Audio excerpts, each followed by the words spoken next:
तो हेलो दोस्तों, आज हम स्टार्ट करने वाले हैं इम्पेरेटिव सेंटेंस से, क्योंकि कल हमारा हो गया था वहाँ तक, अरे क्या कहते हैं, इंट्रोगेटिव सेंटेंस तक।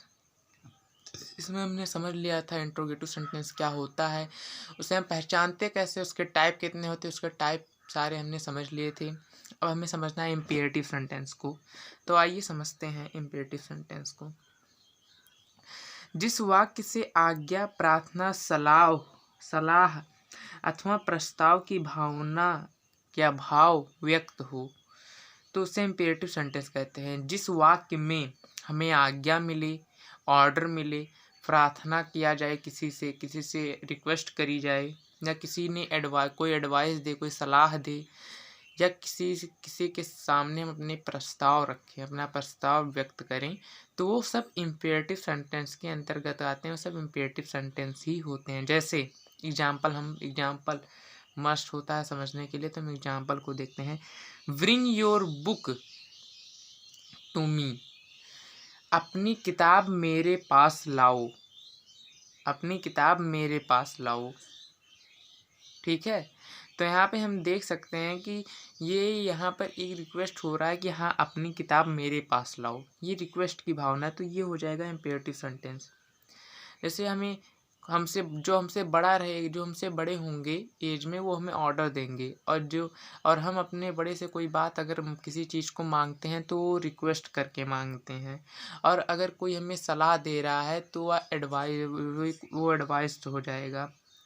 और किसी के सामने अपनी बात को रख रहे हैं, अपनी मत को रख रहे हैं अपनी सोच और भाव को, तो वह प्रस्ताव हो जाता है। सभी इम्पेरेटिव सेंटेंस का प्रारंभ, मतलब सभी इम्पेरेटिव सेंटेंस की प्रारंभ की क्रिया फर्स्ट फॉर्म होती है। सभी इम्पेरेटिव सेंटेंस में जो क्रिया होती है, क्रिया की फर्स्ट फॉर्म में लगती है। फर्स्ट फॉर्म के अलावा उसमें क्रिया वर्ब की कोई फॉर्म नहीं लगती है। मैं आशा करता हूँ कि आप सबको ये चीज़ समझ में आ गई होंगी अच्छे से। अब देखते हैं नोट। इन वाक्यों के अंत में फुल स्टॉप लगाया जाता है। इन वाक्यों के अंत में फुल स्टॉप लगता है।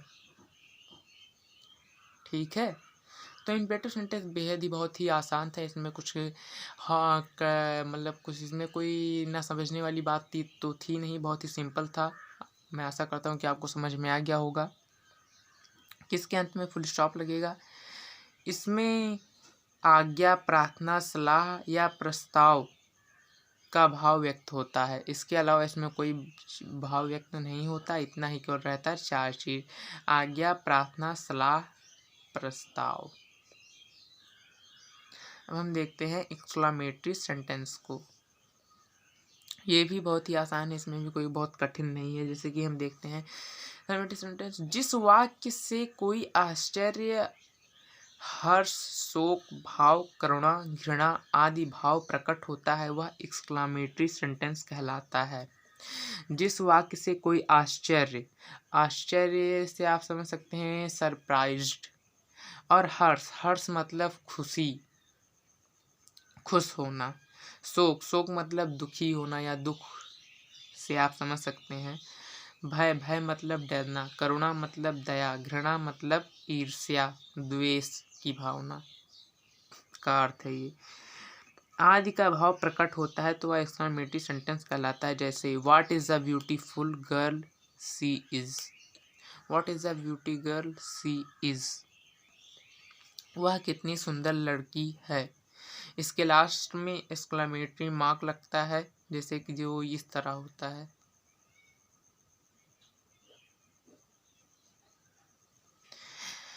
How pleasant the rain is, वर्षा कितनी सुखद है। ओके, वैसे आशा करता हूँ कि आपको एग्जाम्पल अच्छे से समझ में आया होगा। ऐसे वाक्यों में कभी कभी कर्ता, ऐसे वाक्यों में कभी कभी कर्ता तथा क्रिया नहीं लिखते। ऐसे वाक्यों में कभी कभी कर्ता तथा क्रिया को नहीं लिखते हैं। इस तरीके के वाक्यों में कभी कभी सब्जेक्ट और कभी कभी वर्ब को नहीं लिखा जाता, परंतु कर्ता तथा क्रिया को छिपा हुआ माना जाता है। परंतु लिखा है तो इसका मतलब ये नहीं कि वहाँ पे नहीं होगा। वहाँ पे कर्ता और क्रिया, सब्जेक्ट एंड वर्ब छिपे होते हैं। यह बात जो है वाक्य से स्पष्ट हो जाता है। ठीक है। नोट, इन वाक्यों के अंत में विस्मयादि बोधक चिन्ह लगाया जाता है, जिसे मैंने ऊपर बताया है। उल्टा आई से आप समझ सकते हैं। जैसे अलास, हुर्रे, ब्रेवो आदि शब्द के तुरंत बाद आश्चर्यबोधक चिन्ह लगता है। इन सारे शब्दों के तुरंत बाद ही आश्चर्यबोधक विस्मयादि बोधक चिन्ह लगता है, जिसे हम उल्टा आई कह सकते हैं समझने के लिए। ठीक है। अलाश, जब हम दुखी होते हैं तो अलाश कहते हैं, जब हम खुश होते हैं तो हुर्रे कहते हैं। ब्रेवो का अर्थ आप समझ सकते हैं कि मतलब जीतना उतना होता है तो कहीं जगह कह देते हैं।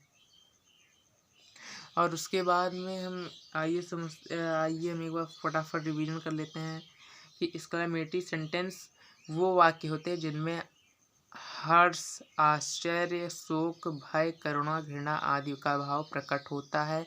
इसके अंत में आश्चर्यबोधक चिन्ह या विस्मयादि बोधक चिन्ह लगता है, दोनों एक ही बात है। और कभी कभी जैसे अल्लास, हुर्रे या ब्रेवो आदि शब्द आ जाते हैं तो इनके जस्ट बाद ही विस्मयादि बोधक चिन्ह लग जाता है। अब हम ऑप्टेटिव सेंटेंस को समझते हैं। ऑप्टेटिव सेंटेंस, जिस वाक्य से कोई आशीर्वाद, अभिशाप या कामना की इच्छा व्यक्त की जाए तो उस वाक्य को ऑप्टेटिव सेंटेंस कहते हैं। जिस वाक्य में हमें आशीर्वाद मिले, किसी से अच्छी कामना मिले या किसी का अभिशाप मिले, इस सब वाक्यों को हम ऑप्टेटिव सेंटेंस कहते हैं। ये सब ऑप्टेटिव सेंटेंस के ही अंतर्गत आता है।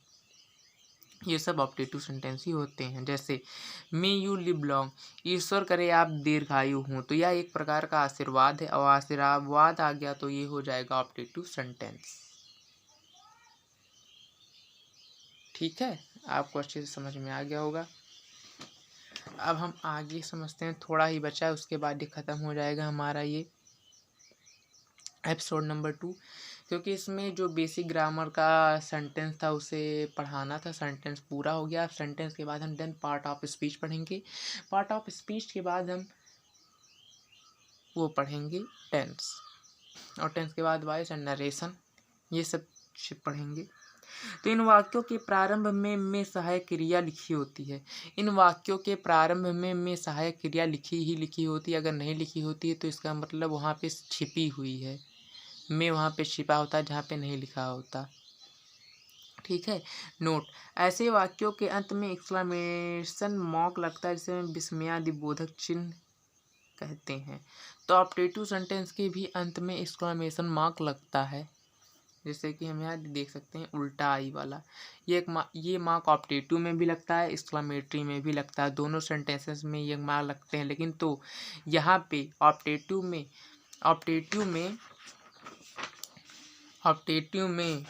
जो है ऑप्टेटिव में आशीर्वाद और अभिशाप या कामना की इच्छा व्यक्त की जाती है। लेकिन एक्सक्लेमेटरी में आश्चर्य, हर्ष, शोक और करुणा और घृणा आदि की भाव प्रकट होता है। ठीक है। तो मैं आशा करता हूँ कि आपको ये सब चीज़ें समझ में आ गई होंगी। अगर नहीं आई हैं तो दोबारा इस पीछे करके देख लीजिएगा। और बस आज के लिए इतना ही। अब आगे पार्ट ऑफ स्पीच में हम देखेंगे। और आज 2023 के 10th क्लास का रिजल्ट और 12th का आने वाला है, तो एकदम फेक नहीं, 8-1:30 बजे तक वो भी आ जाएगा रिजल्ट भी। Best of luck.